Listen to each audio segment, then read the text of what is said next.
आप मेरी बात कदापि नहीं मानेंगी राजकुमारी दुर्धरा। मैं इस बात से भलीभांति परिचित हूं, किंतु एक बात याद रहे, एक स्त्री पुरुष को बना भी सकती है और मिटा भी सकती है।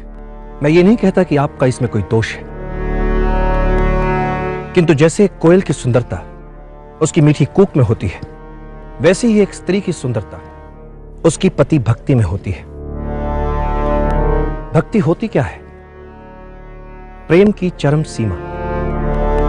प्रेम की चरम सीमा अर्थात संपूर्ण विश्वास, संपूर्ण समर्पण अर्थात भक्ति। और जब यह जहां हो जाती है तब एक पक्षीय नहीं होती।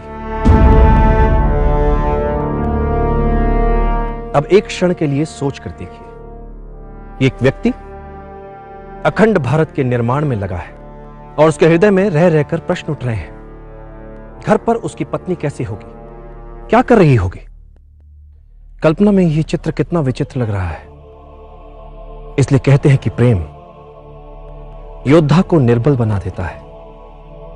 प्रेम योद्धा को ऐसी ऐसी दुविधाओं में डाल देता है जहां उसके लिए उचित और अनुचित में भेद करना कठिन हो जाता है।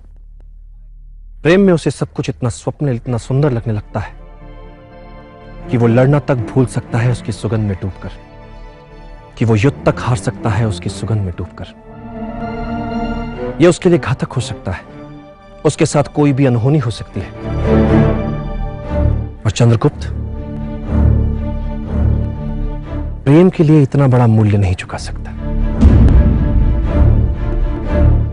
वैसे भी उसके जीवन को हर क्षण संकट घेरे रहते हैं, सहस्त्रों साथियों का उत्तरदायित्व है उस पर। मैं इस महान संग्राम में आपका दुर्ग के भीतर से द्वार खोलना महत्वहीन नहीं मान रहा।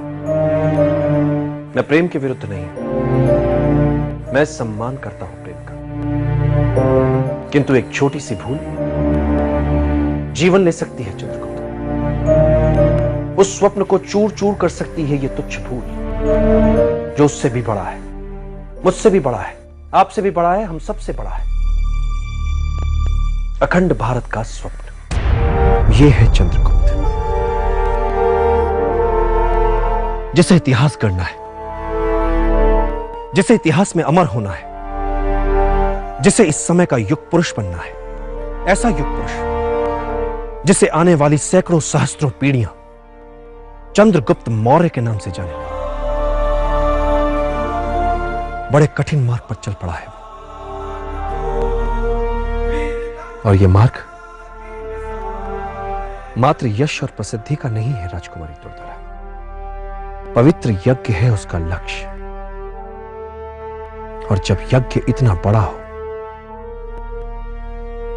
तो बड़े बड़े बलिदान देने पड़ते हैं उसके लिए।